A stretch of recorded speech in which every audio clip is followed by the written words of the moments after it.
Haleluya. Saudara, hari ini dan 5 minggu ke depan kita akan berbicara tentang Kidung Agung. Ya, minggu ini dan sampai 5 minggu ke depan ya. Diambil daripada kitab Kidung Agung, judul seri khotbah adalah Kidung Kasih. Ya, siapa saudara yang sudah pernah baca seluruh kitab Kidung Agung? 1, 2, 3, 4. Wah, yang lain harus baca ya. Jangan malu-malu baca. Ada yang mengatakan, oh kitab Agung itu kitab cinta, sedikit sedikit porno dan sebagainya, ya kan? Tetapi ada di dalam Alkitab, mau ngomong apa kita? Ada di dalam Alkitab, saudara. Alkitab, kitab Haleluya. Saudara tahu bahwa kitab Kidung Agung ini, namanya sebenarnya aslinya itu Song of Songs ya. Seperti kalau kita ngomong Allah di atas segala Allah, Tuhan di atas segala Tuhan. Jadi ini adalah kidung di atas segala kidung. Pujian di atas segala pujian, mazmur di atas segala mazmur. Berarti Kidung Agung ini suatu pujian kidung yang begitu indah, saudara. Ya, walaupun isinya kalau kita baca kadang-kadang saudara mesem-mesem sendiri gitu ya. Ya, nah tetapi saudara harus tahu bahwa kitab ini di dalam Injil atau kitab sucinya bangsa Yahudi, termasuk salah satu daripada 5 gulungan kitab yang dibacakan setiap perayaan agama Yahudi. Dan kitab Agung ini dibaca kapan saudara? Ketika ada perayaan Paskah orang Yahudi. Jadi sebenarnya kitab ini sangat-sangat agung, makanya di kitab dibilang Kidung Agung ya dalam bahasa Indonesianya, Song of Song. Nah saudara, secara latar belakang kitab Agung ini dipercayakan ditulis oleh Salomo.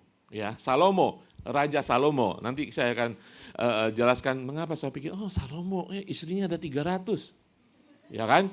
Kok bisa masuk ke dalam kitab suci gitu ya kalau dia yang nulis? Diperkirakan dia yang menulis. Kenapa? Karena namanya disebut di sana, ya kan? Ada 3 indikasi bahwa dia adalah penulis daripada kitab Kidung Agung ini. Nah, saudara, sebenarnya Salomo sendiri penulis pemazmur dia menuliskan sekitar 1.500 kidung, pujian, mazmur ya. Dan yang terbaik adalah kitab dari Kidung Agung ini. Nah, kitab Kidung Agung sebenarnya bentuknya puisi, saudara. Kalau saudara baca, saudara tidak bisa mengerti, makanya kadang-kadang ada binatang ya, ada pohon ya kan? Sebenarnya kalau bahasa Inggrisnya pun kurang kena bahasa puisinya. Kalau saudara baca puisi Indonesia gitu kan, rada aneh-aneh kan perkataannya kan, tapi indah, saudara merasakan indah kan? Kata-katanya adalah kuno ya, tapi indah karena puisi. Demikian kitab Kidung Agung ini aslinya bahasa Ibraninya sangat indah sekali, maka disebut Kidung Agung. Seluruh kitab Kidung Agung ini 8 pasal itu terdiri daripada 7 kumpulan puisi yang sangat indah. Nah, hari ini kita akan melihat puisi yang pertama ya. Puisi yang pertama. Nah, saudara, secara garis besar ceritanya di dalam Kidung Agung ini cuma ada 3 tokoh ya. Sang kekasih atau Salomo, yang kedua adalah sang mempelai atau kadang-kadang disebut sebagai gadis sulam, gadis Sunem ya, 2. Dan ketiga adalah kumpulan gadis-gadis Yerusalem. Cuma ada 3. Jadi puisinya itu berbentuk sautan 3 orang ini. Ya, Salomo atau sang kekasih,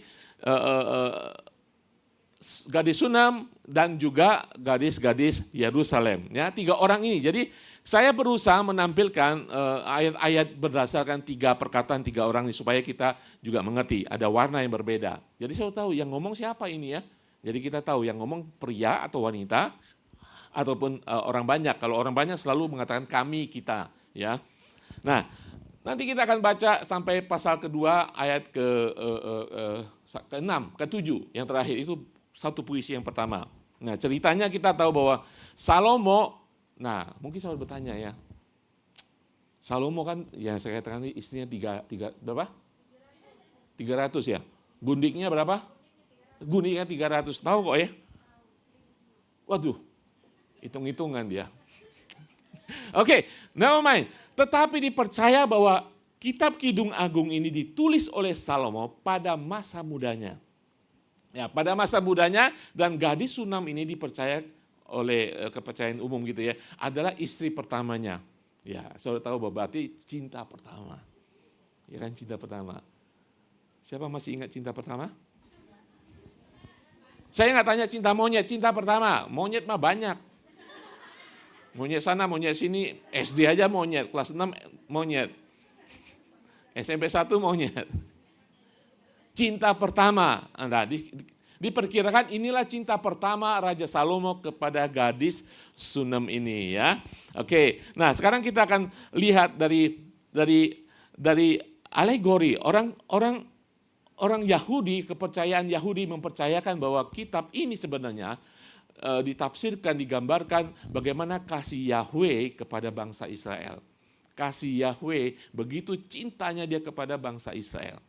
Orang gereja, ya orang Kristen mengalegorikan atau menafsirkan, menggambarkan kitab Kidung Agung ini sebagai kasih Kristus kepada gereja Tuhan.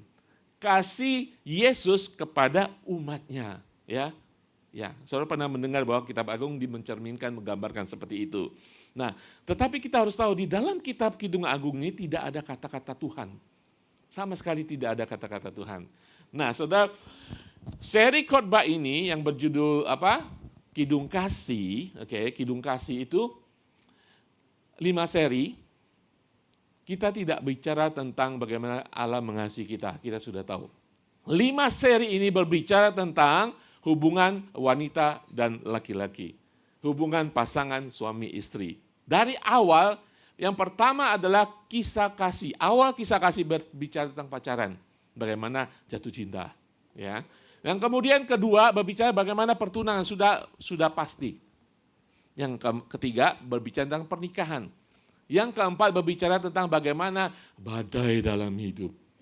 Pernikahan di musim dingin-dinginan. Ya. Yang kelima, yang terakhir berbicara bagaimana bertumbuh secara kuat, strong dalam suatu pernikahan. Jadi ada perkembangan progresif yang terjadi dari awal sampai yang kelima. Dari seluruh kitab Agung, kitab Kidung Agung ini. Ya. Jadi pembahasannya tidak berbicara tentang bagaimana Tuhan mengasihi kita. Kita mengerti Yesus berkorban bagi kita, dia mengasihi kita sampai sekarang. Tapi ya, Pak Ari saya sudah nikah. Jangan keluar dulu ya. Saya sudah punya cucu bahkan. Jatuh cinta lagi Pak Ari. Yang punya keturunan kita belajar hari ini. Amin. Yang punya keturunan kita belajar supaya kita yang sudah telat, yang sudah salah diampuni Tuhan. Dan kita menjadi mentor bagi cucu kita, anak kita, keponakan kita. Yang masih single melotot hari ini.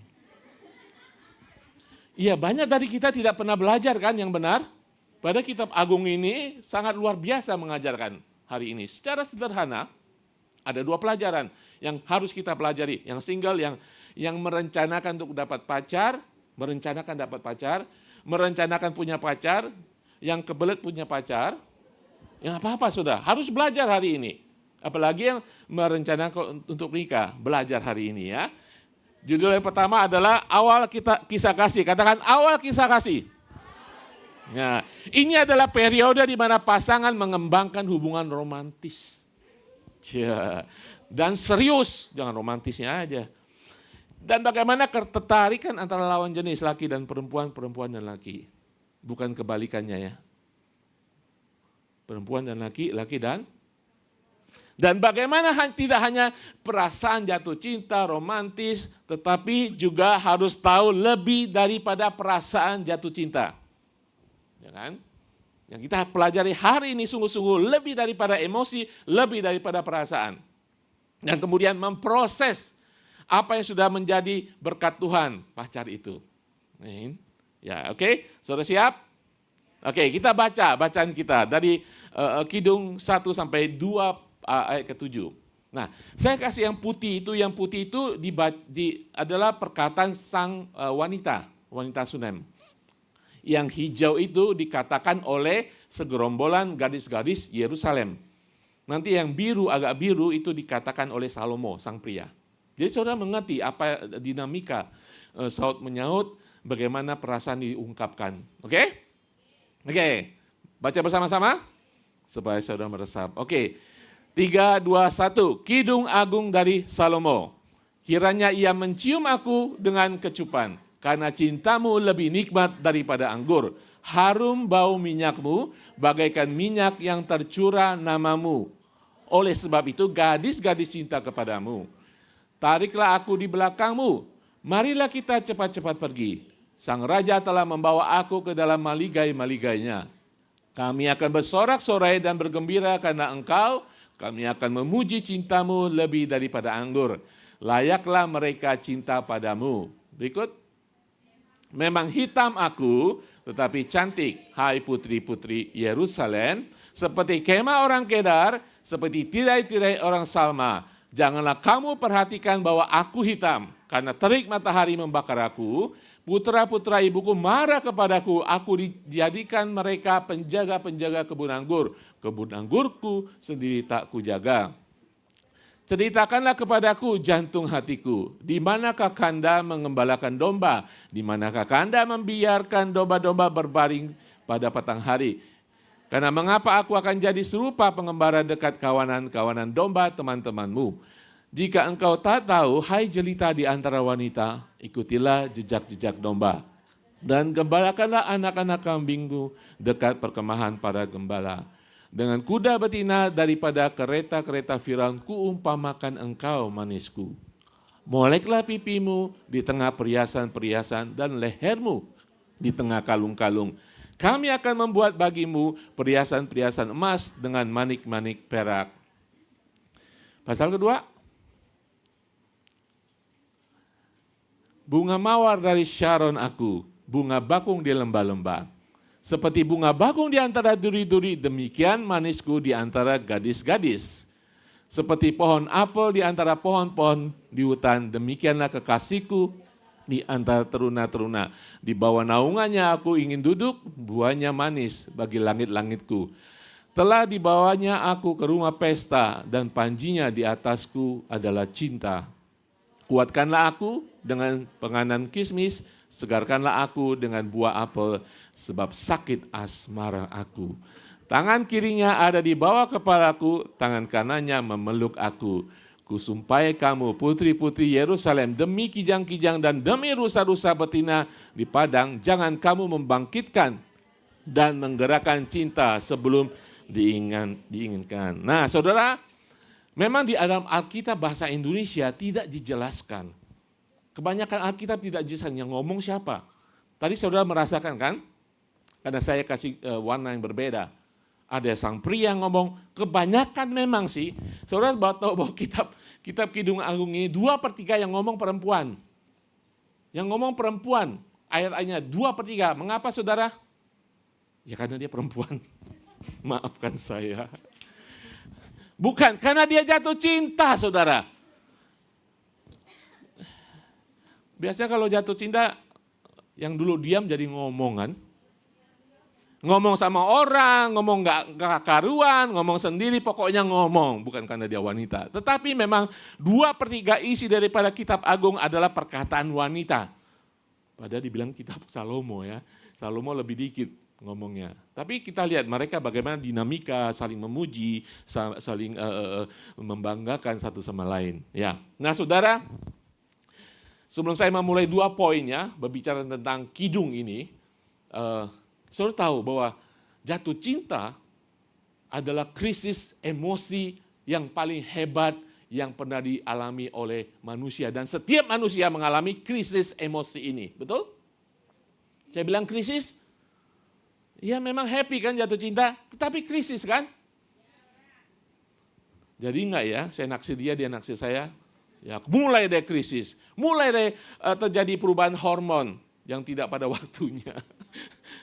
Mengguncangkan kehidupan keluarga, semua jadi susah. Dikasih makan kesukaan tidak mau, ya kan? Enggak didiamin juga bingung, ya kan? Ada perkataan apa orang jatuh cinta? Seperti coklat? Ya, saya mau ngomong seperti coklatnya aja, berarti kan betul kan? Ada krisis emosi. Ketika krisis emosi terjadi, semuanya serba salah. Ya kan? Tetapi ini krisis emosi ini dialami semua orang. Harus ditanggapi dengan benar. Nah, di sini puisi yang pertama ini mengajarkan kita bagaimana wanita sulam ini jatuh cinta, tetapi dia tetap pakai tidak hanya krisis emosi, terhanyut emosi, nanti hancur karena emosi. Jadi ada tadi emosi, dia mengerti apa yang harus dilakukan. Ya, jatuh cinta salah nggak saudara? Tidak ya. Ya, tetapi mengapa krisis? Karena memang itu emosi. Ya. Nah, saudara pernah dengar lagu Titiek Puspa Jatuh Cinta? Ketahuan umurnya. Jatuh cinta berjuta rasanya. Ada nano-nano, ada sayur asem di sana. Ya kan? Biar siang, biar malam terbayang wajahmu.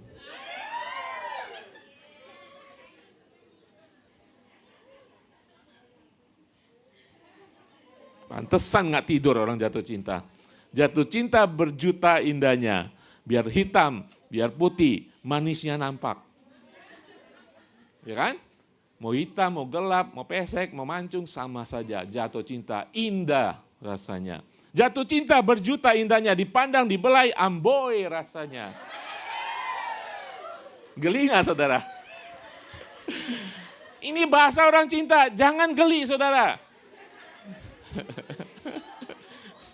Terus ada lagi, wow, jatuh cinta berjuta nikmatnya, menangis tertawa karena jatuh cinta, wow asiknya. Sekarang saudara menangis, mana bisa ngomong asik. Menangis ya sengsara kan? Ya, jatuh cinta, menangis, tertawa, asik rasanya. Itu saudara, jatuh cinta itu berbicara tentang emosi. Kenapa saudara terjadi krisis emosi? Salahkan Tuhan. Pak Adi ngomong salahkan Tuhan. Kita lihat Kejadian 1 ayat 28. Kejadian 1 ayat 28. Allah memberkati mereka, lalu Allah berfirman kepada mereka, beranak cuculah dan bertambah banyak, penuhi bumi. Salah Tuhan kan? Dia kasih perintah, dia kasih alat, dia kasih tool, yaitu emosi. Supaya saudara melihat, jatuh cinta. Emosi. Tuhan ketika mengatakan itu, dia memberikan emosi kepada kita. Makanya Tuhan menciptakan bukan sekadar tubuh. Ada jiwa, ada emosi. Tapi Tuhan juga memberikan, Jadi Tuhan menginginkan dan Tuhan memberikan. Tapi tidak sampai di sana. Tuhan memberikan kita juga perasaan pendorong untuk persatuan laki dan perempuan. Dan juga memberikan nalar otak untuk mempertimbangkan. Ada amin saudara? Nah saudara akan melihat wanita sulam ini tidak hanya sampai emosi. Dia mengembangkan nalar. Mengembangkan pemikiran dan pertimbangannya. Amin. Oke, sekarang ketika orang jatuh cinta, emosi dimulai dari emosi. Tetapi kita melihat hari ini, puisi pertama ada dua hal yang ingin saya bahas, yaitu pertama kidung krisis emosi. Kidung krisis emosi. Kidung itu yang nyanyian daripada atau puisi daripada wanita sulam ini. Krisis emosi ya. Karena wanita sulam ini sudah jatuh cinta. Sudah jatuh saudara. Ya, kita tahu kalau kata jatuh cinta ini kalau tidak hati-hati jatuh benar. Jatuh semuanya. Ya. Jadi maksud saya, kalau jatuh cinta, jatuhnya kira-kira jatuhnya. Jatuhnya dipertimbangkan, supaya tidak jatuh habis-habisan. Habis apa Pak? Tabungan saya habis Pak, jatuh cinta. Hidup saya habis Pak, karena jatuh cinta. Jadi jatuh cinta boleh, tapi jangan jatuh sampai habisan. Kidung, kita ulangi lagi, Kidung 1. Ayat 2 dan 3. Kiranya ia mencium aku dengan kecupan. Ya, yang karena cintamu lebih nikmat daripada anggur, karena harum bau minyakmu bagaikan minyak yang tercurah namamu. Oleh sebab itu gadis-gadis cinta kepadamu. Saudara, ini adalah terjadi krisis emosi. Nyanyian ini adalah kidung menyatakan ada krisis emosi. Saudara harus tahu dia sudah jatuh cinta kepada pria ini. Wanita sulam ini. Saudara kalau saya ngomong ini ya, jangan saya segera cerita. Saudara harus mengambil pelajarannya, amin. Pelajarannya apa? Bagi ibu-ibu, emak-emak yang punya anak remaja belajar di sini, nanti diajarkan. Termasuk Ibu Nurul. Karena maksudnya ada Jonathan, saudara yang punya anak, punya keponakan, punya cucu, belajar dari sini. Kenapa Pak? Karena kita sudah telat. Bagi yang masih single, ya pelajari baik-baik ya. Jangan salahkan lagi, saya nggak pernah diajar gereja, firman Tuhan tidak mengatakan. Hari ini kita belajar. Ya, sehingga saudara memulai dengan baik ya. Tuhan mengampuni kita yang sudah memulai dengan salah. Amin. Nah, saudara perhatikan, kiranya ia mencium aku dengan kecupan. Dia menginginkan sesuatu yang bersifat jasmani, saudara. Dalam bahasa Inggris itu kecupan itu cium di mulut, saudara. Ya. Kenapa, saudara? Alasannya ada dua alasan yang sangat-sangat kuat. Dan dia sangat yakin. Dia menginginkan kecupan itu karena dia ada dua hal yang sangat yakin.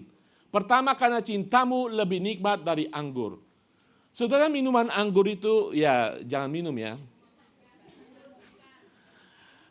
Memabukkan ya. Tetapi minuman anggur itu memang menimbulkan kenikmatan. Ya. Dia mengungkapkan cintamu itu lebih indah, lebih nikmat daripada anggur. Kalau saya bertanya kepada saudara yang kita tidak minum, apa yang paling nikmat dalam hidup dunia ini? Apa? Kopi. Nggak apa-apa, ada sebagian suka kopi. Kalau nggak ada kopi, nggak bisa hidup. Apa lagi? Boba? Pete? Gongcha? Durian?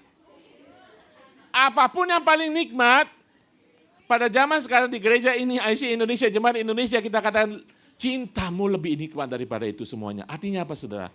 Dia jatuh cinta, tetapi dia bisa menggambarkan cinta dari pria ini, Salomo ini, lebih nikmat dari segala-gala yang paling nikmat. Ya, dia mengerti. Kenapa, saudara? Dia tahu bahwa kasihnya itu murni. Kasihnya itu tulus. Dia merasakan cinta daripada Salomo ini. Dan dia mengatakan lebih nikmat daripada anggur. Oke, walaupun kita lihat dimulai dari emosi, tetapi dia bisa merasakan cintanya bukan cinta monyet, cintanya benar-benar bukan sekedar emosi saja. Ya kadang-kadang kita jatuh cinta yang dulu-dulu atau yang sekarang. Ya, apalagi sekarang jarak jauh ya. Jangan berhenti karena dia ganteng, emosinya selangit-langit. Saya jatuh cinta Pak Ari. Sudah merasakan cintanya? Ya lewat layar kaca. 2 dimensi. Dia mau begini-begini tetap aja rata. Ya kan? Betul kan? Kalau gadis Sunam ini sudah merasakan kasih yang tulus, dia bisa melihat orangnya, dia bisa melihat ketulusan daripada cintanya. Sampai tidak hanya emosi secara pandangan, tetapi dia menginginkan secara fisik. Karena dia tahu kasih daripada lelaki ini adalah lebih enak daripada anggur. Dan saudara, yang kedua dikatakan apa? Bukan, masih ayat tadi, terlalu jauh. Harum bau minyakmu bagaikan minyak yang tercurah. Artinya apa, saudara? Nah, saudara, ini sangat penting untuk diajarkan ya. Dan sangat penting untuk saudara belajar. Ini berbicara, saudara kalau zaman dulu, zaman sekarang nggak sama. Kalau saudara ada event gitu ya, ada pesta, kita mandi kan? Apa nggak mandi? Mandi, pakai bedak, pakai minyak. Dulu orang kalau laki perempuan kalau sudah ada acara, event, festival gitu ya, mereka mandi habis itu pakai minyak. Minyak, ya sekarang minyak wangi lah, sekarang nggak oles minyak lagi, disemprot aja gitu kan.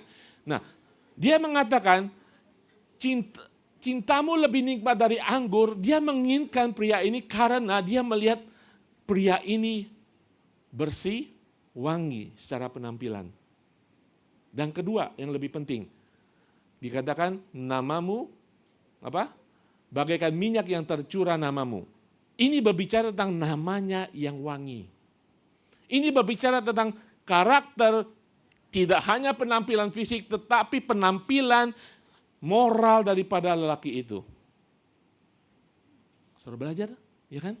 Bukan emosi, dimulai dari emosi karena Tuhan menghendaki, dimulai dengan pandangan dan menginginkan, tapi dia bisa menilai kasih daripada lelaki ini, Salomo ini sungguh-sungguh tulus. Dan si Salomo sendiri namanya berlumuran tercurah dengan minyak yang wangi. Berbicara tentang karakter. Makanya saya bilang kalau kita, yang saudara yang jatuh cinta sekarang, apa saudara mengenal dia?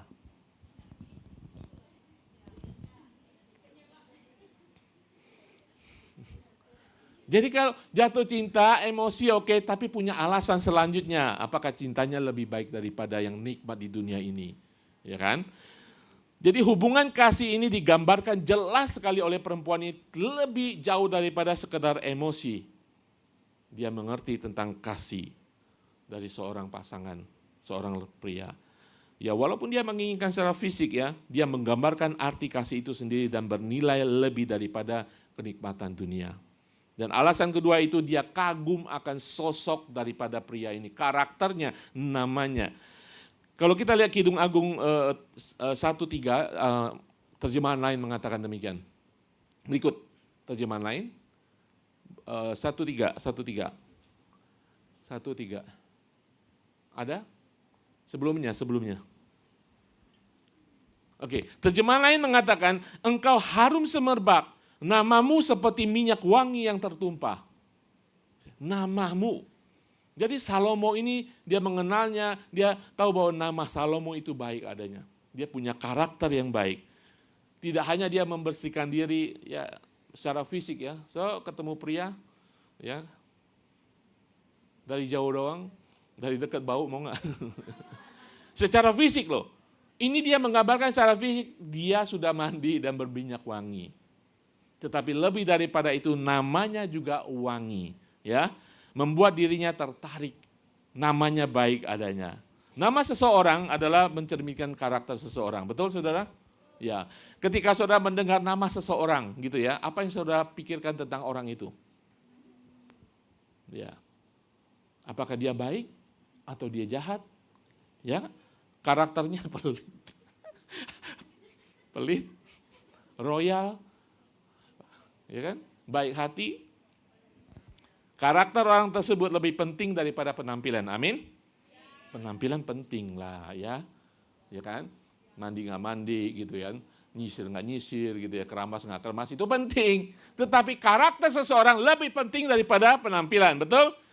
Dia mengatakan namamu seperti minyak wangi yang tertumpah. Berarti namanya bukan hanya wangi tetapi minyak wangi yang tertumpah. Dia mengenal Salomo dengan baik bahwa dia adalah pria yang sangat-sangat hebat, punya karakter. Saudara, ini alasan mengapa dia jatuh cinta dan kesemsem. Dan menginginkan bahkan secara fisik.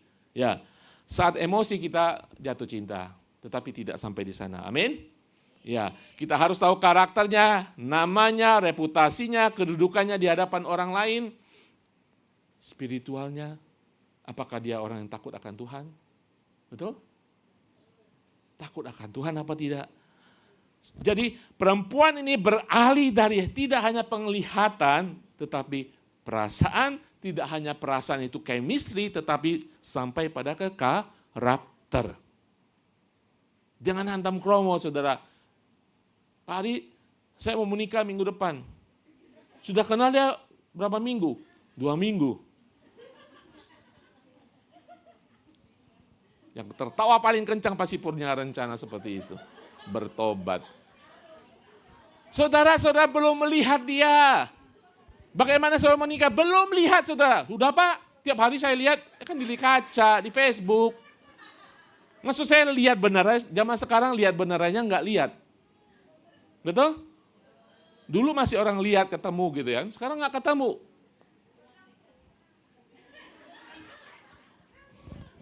Online saja.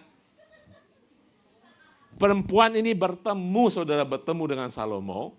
Tidak hanya sampai di sana perasaan, tetapi masuk dalam karakter. Tidak hanya chemistry saja, oh saya merasa kesengat setrum kalau lihat dia. Ya kan? kesengat setrum cinta gitu loh.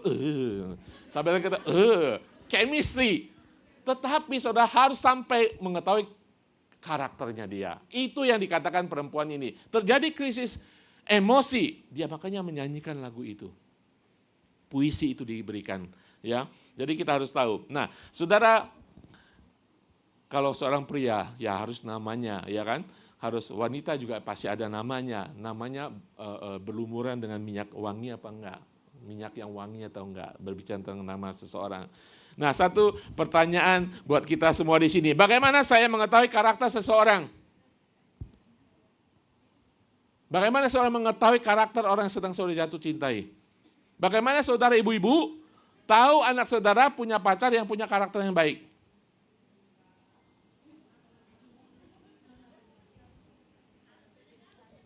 Harus mendekati, harus mengenal. Iya, betul kan? Mungkin sedikit saran. Lihat teman-temannya. Gitu? Lihat teman-temannya. Kalau teman-temannya tiap hari ke diskotik, ya. Kalau teman-temannya cuma nongkrong-nongkrong di pos Hansip, Posyandu lagi. Posyandu bagus ya.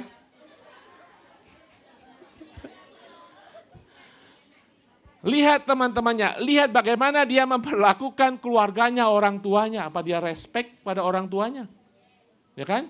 Kalau dia nggak respect sama orang tuanya, dia respect kepada saudara, calon ibu mertuanya. Ya. Kalau dia tidak respect kepada ibunya sesudah nikah, saudara tidak akan direspect sama dia. Betul? Lihat, ya, saudara yang merencanakan nikah yang duduk di depan semua. Dia tahu firman Tuhan hari ini tentang cinta. Grogi. Ada yang grogi. Berarti menyimak. Ya, ibu-ibu harus menyimak, saudara, itu buat saudara, buat keponakan, ya, buat orang-orang nanti yang dalam keluarga saudara. Amin. Poin pertama, belajar nggak? Seorang ketawa nggak belajar, ya kan? Dia jatuh cinta, emosi, tetapi dia melihat lebih jauh daripada hanya chemistry, ke karakter.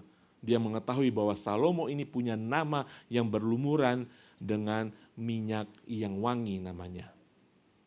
Berarti dia orang baik. Ya. Bagaimana saudara mengetahui karakter seseorang? Apakah dia punya iman kepada Tuhan secara rohani? Apa dia takut kepada Tuhan? Apa dia orang yang berkomitmen? Apakah dia memberi ke persepuluhan? Bisa dilihat daripada itu. Kalau dia orang Kristen, dia memberikan persepuluhan, berarti dia taat kepada Tuhan. Dia percaya bahwa Tuhan adalah pemberi daripada segalanya. Dia hormat kepada Tuhan. Amin. Ya, kalau dia tidak takut sama Tuhan, berarti dia tidak pernah akan takut kepada siapapun. Oke? Jadi, pertama krisis emosi. Yang kedua, kidung krisis jati diri. Kan masih tunangan, masih pacaran kan? Sudah jatuh cinta setengah mati. Itu ibu satu. Dia masih jatuh cinta sama bapak. Tekad. Krisis jatuh cinta. Krisis jati diri, saudara. Kalau udah pacaran kan biasanya begini kan? Udah yakin. Sudah pacaran, sudah sering bertemu. Tapi lama-lama juga yakin nggak ya? Karena kan belum milik kan? Jangan-jangan. Terus kayak saudara ngaca gitu kan? Ya kan? Jati dirinya, apakah saya cukup cantik? Yes, ya kan? Apakah saya cukup menarik? Seperti kalau baca buku bolak-balik, saudara ngaca bolak-balik. Kacanya bingung. Dulu nggak pernah ngaca, sekarang ngaca mulu. Ya dah? Tuh, kita lihat. Ini kidung yang insecurity, maksudnya dia merasa belum aman, belum secure. Makanya terjadi krisis jati diri.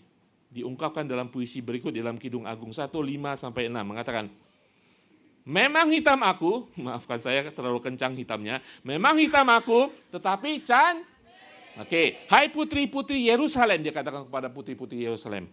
Seperti kemah orang Kedar, seperti tirai-tirai orang Salma. Janganlah kamu memperhatikan bahwa aku hitam. hitam. Karena terik matahari membakar aku, putra-putra ibuku marah kepadaku, aku dijadikan mereka penjaga kebun-kebun anggur, kebun anggurku sendiri tidak kujaga. Artinya apa saudara? Terjadi krisis jati diri. Dia melihat ngaca hitam. Ya, dia katakan, ya tapi ada kepercayaan diri timbul saudara ya. Walaupun terjadi krisis jati diri. Dia katakan aku memang hitam, tetapi elok. Dia katakan aku memang seperti kemah orang Kedar. Kemah orang Kedar itu, kemahnya itu terbuat daripada kulit kambing. Warnanya coklat tua seperti itu, tas itu. Coklat tua, hitam. Tetapi dikatakan aku juga seperti tirai orang Salma. Tirai-tirai orang Salma itu tirai-tirai istana. Saya pernah membayangkan tirai istana, ya, istana raja gitu kan, anggun gitu kan, beludru, bagus, ya kan. Ya memang hitam, tapi saya seperti tirai-tirai orang Salma, sangat anggun. Nah, apa yang terjadi di sini saudara? Krisis jati diri, karena sang pria belum miliknya. Lebih lagi terjadi krisis jati diri karena dia begitu jatuh cinta kepada dia. Belum dimiliki, tapi sudah habis-habisan perasaannya buat sang pria. Terjadilah krisis jati dirinya. Nah, di sini menandakan sekarang nadanya berubah, ya kan? Saudara, pasti suatu saat yang mau jatuh cinta, yang punya anak akan jatuh cinta. Satu saat dia happy sekali, ya, nyanyi-nyanyi, berikutnya duduk diam. Karena ada ketidakyakinan timbul, ketidaknyamanan. Akankah kisah kasih ini berlanjut seperti sampai intai? Romeo dan Juliet, happy ending. Ya, kadang-kadang nggak yakin, makanya kadang-kadang orang jatuh cinta, kadang-kadang ketawa, kadang-kadang diam, kadang-kadang ngomel-ngomel. Ini kemarin baru happy-happy, kita ditraktir makan, sekarang ngomel-ngomel. Karena ada krisis terjadi, tidak hanya emosi, krisis jati diri. Ya kan? Kalau sudah jadi, saudara ditinggal semuanya. Kenapa? Ya mereka dunia milik mereka semuanya. Tetapi sebelum itu, krisis jati diri. Ya, dia merasa tidak aman dan tidak nyaman pada status saat ini. Ya, secara internal kita baca, secara internal dia merasa rendah hati lah, rendah diri karena dia lihat ke saya, jangan lihat kiri kanan. Karena dia merasa hitam. Secara fisik dia merasa ada yang kurang di sini. Tetapi secara mental ada kehitaman dalam kehidupannya, yaitu dia ditekan oleh saudara laki-lakinya. Kakak-kakaknya, mungkin adik-adiknya, saudara laki-lakinya menekan dia untuk bekerja. Dia komplain, karena saya bekerja di luar makanya saya hitam. Jadi terjadi krisis tidak hanya penampilan hitam, juga di dalam hatinya. Tekanan daripada saudara-saudara lakinya. Itu krisis saudara. Jadi ketika orang jatuh cinta, apapun bisa menjadi krisis dalam jati dirinya. Ya, dulu dia cuek aja, ya nggak dandan aja nggak apa-apa. Sekarang dandan udah cakep dibilang jelek. Krisis jati diri, betul? Itu terjadi pada perempuan ini. Karena kenapa? Karena dia begitu jatuh cinta kepada Salomo. Ya, wanita Sunam ini mengalami ketidaknyamanan, tekanan pada saat dia jatuh cinta habis-habisan. Karena apa? Dia merasa hitam secara fisik, merasa hitam secara mental. Ya, saudara, tetapi seharusnya dia juga bisa melihat dirinya. Siapa dia? Amin. Dia pekerja keras, saudara. Betul? Pekerja keras dia. Dia rajin. Disuruh kakak laki-laki dilakukan. Dia rajin. Nah sekarang hari-hari ini, ya mungkin saudara tidak bisa memasak, tidak bisa menyulam. Menyulam nggak ada yang bisa nyulam sekarang. Dulu wanita bisa menyulam, ya kan? Tetapi percaya, ketika saudara pekerja keras, semua pria akan suka. Nggak ada yang suka orang yang malas. Nggak bisa orang bisa nawi, tapi kalau malas nggak ada yang suka. Perempuan Sunam ini sebenarnya dia harus tahu dirinya adalah pekerja keras. Makanya Salomo suka sama dia. Bukan sekedar dia hitam nggak hitam, dia rajin nggak rajin, bukan dia cantik nggak cantik, tetapi dia pekerja keras. Jadi untuk mencari pria Idaman saudara sungguh jatuh cinta kepada saudara, saudara harus menjadi orang yang rajin, pekerja keras. Banyak hal tidak bisa kita lakukan, tetapi ketika kita menunjuk bahwa kita adalah pekerja keras, tidak malas-malasan. Saudara tahu kan nggak ada pria yang suka orang yang malas-malasan? Ya, nggak. Iya, sama, sama ya. Saudara juga nggak mau kan punya calon lelaki yang malas-malasan? Nggak ada, sama. Ya, makanya wanita ini seharusnya bisa melihat bahwa dirinya rajin. Salomo bisa melihat bahwa dia adalah rajin, makanya Salomo tertarik kepada dia, bukan karena dia hitam atau tidak, ya kan? Nah, tetapi saudara, yang ketiga saya ingin katakan, walaupun dalam krisis jati diri ini, dia menyatakan sesuatu yang sangat luar biasa. Dikatakan, memang hitam aku tetapi Nah, di dalam terjemahan lain mengatakan, di hanya ayat 5 ada terjemahan yang lain. Dikatakan, biarpun hitam bak kemah-kemah Kedar, namun elok seperti tirai istana Salomo. Ya, elok. Katakan kiri kanan, mungkin aku hitam tapi aku elok.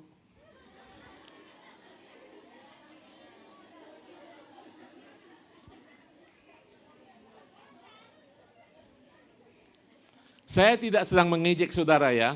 Mungkin selama ini ada orang mengatakan saudara kurang bagus, kurang baik, kurang cantik. Oke?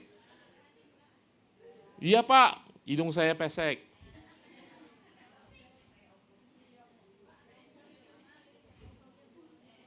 Saudara, menurut standar dunia tidak ada wanita yang cantik.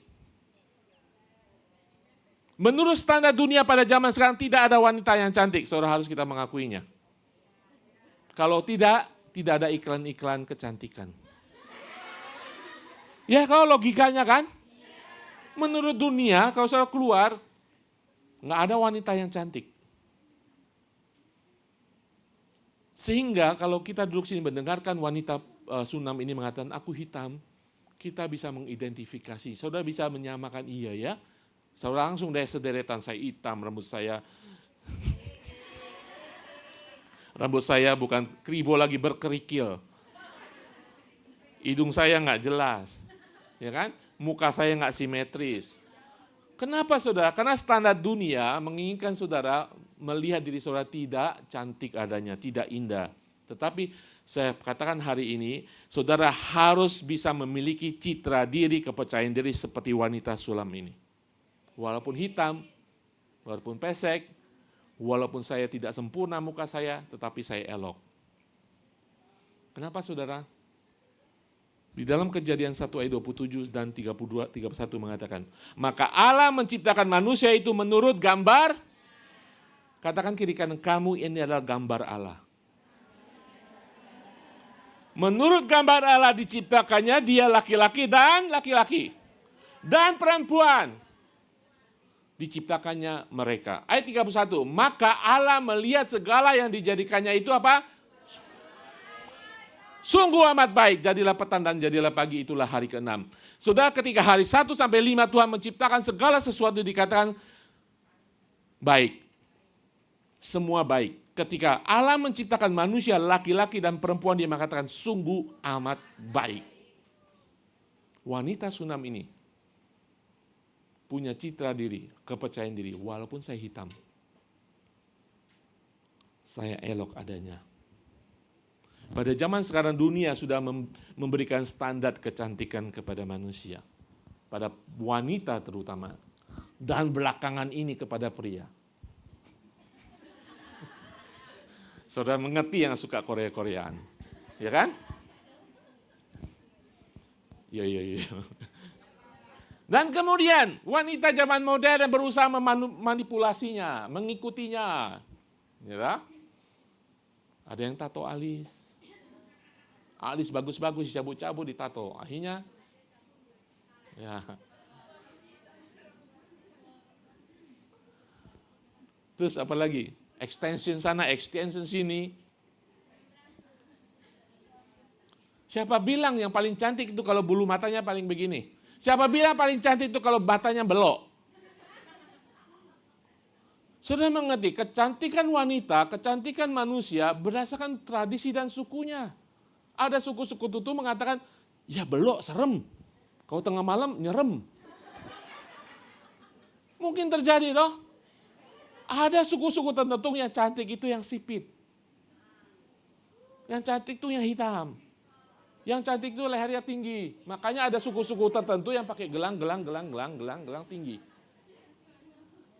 Mungkin bagi kita nggak bagus, tapi bagi mereka itu cantik. Jadi kecantikan itu sangat relatif. Jangan subjektif, menurut saya begini. Dan saudara disetir oleh dunia. Sehingga saudara kehilangan percaya diri. Ya toh? Rambut hitam dikuningin, habis kuning ada abu-abu, ada putih dan sebagainya.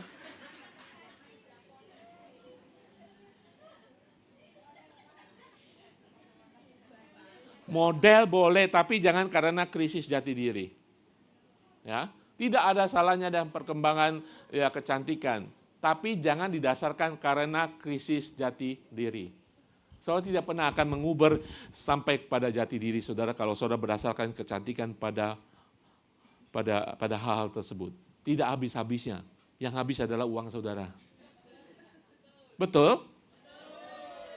Pengalaman.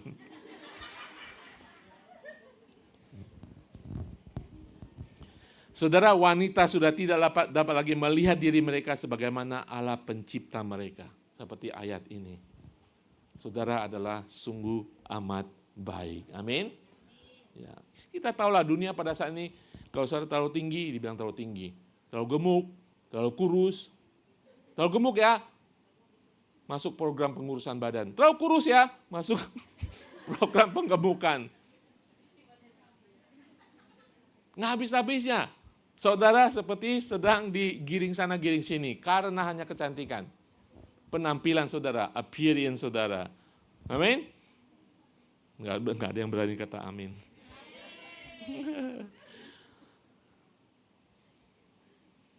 Saudara, kalau kita memiliki jati diri yang buruk ya, jati diri yang tidak berminyakkan minyak yang wangi, kita datang kepada Yesus. Amin. Itu yang sangat penting, bukan penampilan fisik, ya. Amin, saudara. Jadi kita melihat wanita ini mengalami, saudara, saya katakan lagi ya, ayat yang kedua tadi, dia begitu jatuh cinta, dia menginginkan tidak hanya karena fisik dia melihat, tetapi karena dia juga menginginkan secara fisik memiliki orang itu, walaupun dia tahu belum waktunya. Tetapi dia punya dasar, kenapa emosinya berdasarkan fisik, emosinya menginginkan fisik, karena dia tahu karakter orang itu baik, karena dia tahu cintanya murni, sehingga dia mengungkapkan di ayat kedua tadi, menginginkan kecupan secara fisik daripada Salomo. Ada dasarnya yang benar, saudara. Kalau kita kadang-kadang dasar hanya sekedar jatuh cinta saja, tapi dia jatuh cinta, dia mengenal cintanya, dia mengenal karakternya. Kalau kita baca ayat-ayat berikutnya adalah yang tadi kita baca itu pujian saling memuji antara pria dan wanita ini. Nah, yang saya ingin tekankan di sini adalah ketika mereka memuji di ayat ke-7, Kidung Agung 2 ayat 7. Perhatikan Kidung Agung 2 ayat 7. Ayat yang paling terakhir. Sesudah mereka memuji, pria memuji, wanita memuji. Nah, perhatikan ayat ini yang paling penting. Dimulai dari keinginan dia dengan alasan yang benar untuk mendapat kecupan dari sang pria. Puisi ini diakhiri dengan ayat nomor 7 mengatakan, Kusumpai kamu putri-putri Yerusalem demi kijang-kijang dan demi rusa-rusa betina di padang. Jangan kamu membangkitkan dan menggerakkan cinta. Dia sadar, saudara, walaupun dia menginginkan secara fisik, dia tahu belum waktunya. Saudara, kata membangkitkan atau menggerakkan itu sama juga artinya dengan kata menggairahkan atau memberikan energi. Dia tahu, dia menginginkan secara fisik, tapi dia tahu tidak boleh. Sebelum pada harinya, yaitu khotbah nomor 3, pernikahan. Ngerti saudara? Frasa ini terdapat 3 kali, kata ini 3 kali frasa kalimat ini di dalam kitab agung, ditulis oleh wanita ini. Diperkatakan oleh wanita ini, wanita sulam ini, 3 kali dia mengatakan. Dia menginginkan, tapi dia tahu tidak boleh. Inilah yang harus kita ajarkan kepada generasi berikutnya dan saudara yang akan segera memiliki pacar. Amin. Sudah belajar yang akan memiliki pacar? Ya. Jatuh cinta tidak hanya emosi, tapi pakai melihat karakter, melihat nama baik. Menginginkan oke. Ya pasti. Yang saya khawatirkan jatuh cinta tadi tapi tidak menginginkannya, nanti sudah nikah, enggak menginginkannya, bisa kacau juga. Sudah nikah, tidur pisah ranjang, parah. Enggak apa-apa, menginginkan, baik. Seperti wanita ini menginginkan, ditulis di dalam Alkitab, dia menginginkan kecupan. Di ayat kedua, ayat pertama malahan di dalam kitab ini. Tetapi dia mengatakan 3 kali dalam hal ini. Dia tahu itu belum waktunya. Tetapi ajarkan kepada keturunan kita, cari pacar yang baik, tidak hanya sekedar jatuh cinta, memang sejuta rasanya kita harus mengerti.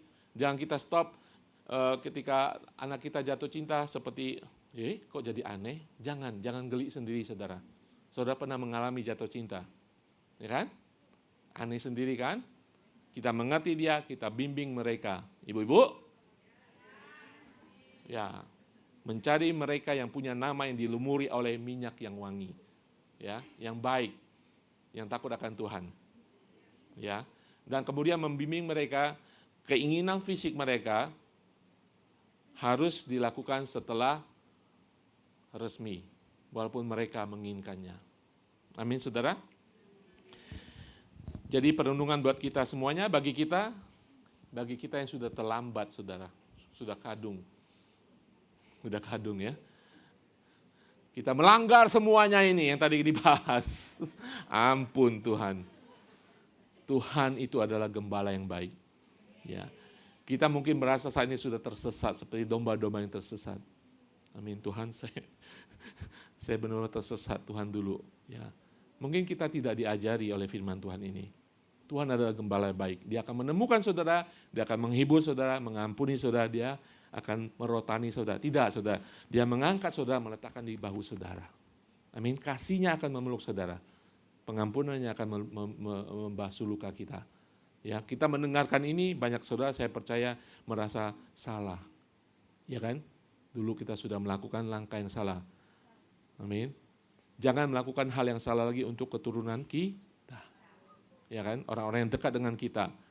Yang kedua, bagi teman-teman yang akan segera, yang saya percaya, Tuhan akan menyediakan pasangan Salomo yang baik. Yang punya karakter, yang namanya berlumuran dengan minyak yang wangi. Amin. Seru sekali. Saya doakan, amin. Amin. Tetapi saudara harus bertindak bijaksana seperti wanita sulam ini. Amin. Emosi, menginginkan, tetapi tetap ada batas-batasnya. Amin, amin. Haleluya. Sudah selesai. Lanjut minggu depan ya, pertunangan. Jadi progresif. Asik. Oke. Saudara belajar sesuatu pada sore hari ini? Amin. Oke, beri kemuliaan buat Tuhan kita. Amin.